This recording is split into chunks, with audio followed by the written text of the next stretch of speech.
Hi guys! For today's video ay mag-unbox ulit tayo ng Bath & Body Works, not sponsored, at yung ating scent for today is Chasing Fireflies. Ayan. O, diba? Short tayo muna. Ayan. Ang ganda ng packaging, guys. Oh. Meron siyang dito parang naka-imbos na ganda.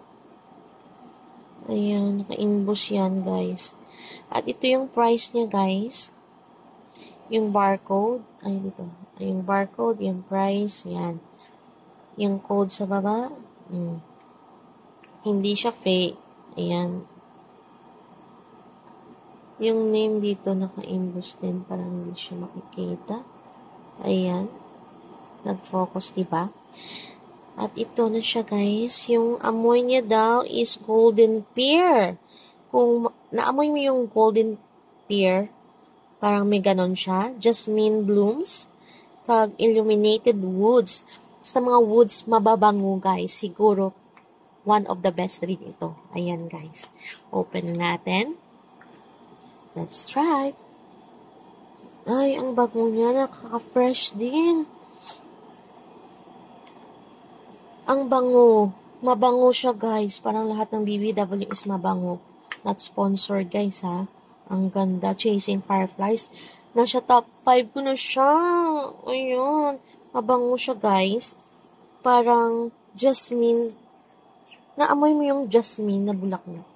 Parang ganun. Ang bango. Ang bango, guys. Ayan. Madali lang ito, guys. Na video, na review. Kung gusto mong pang daily rin, pwede rin siya pang daily, guys. Mabango siya, guys. Yung hindi siya masakit sa ilong. Yung mga BVW naman, hindi naman masyado masakit sa ilong. Yung amoy nila. Pero, iba't iba rin naman yung amoy niya. Kaya, kung gusto mong kasi sa akin, yung nakaka-fresh is yung mga gingham. Kung gusto mo nakaka-fresh, gingham ka, guys.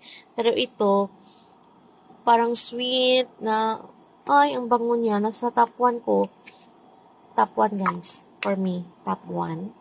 Ayan, guys. Check out my video for the top BBW, guys. Sent for me. Para sa akin po. Ayan, guys. Thank you for watching. Please don't forget to like and subscribe to my channel. Bye. God bless.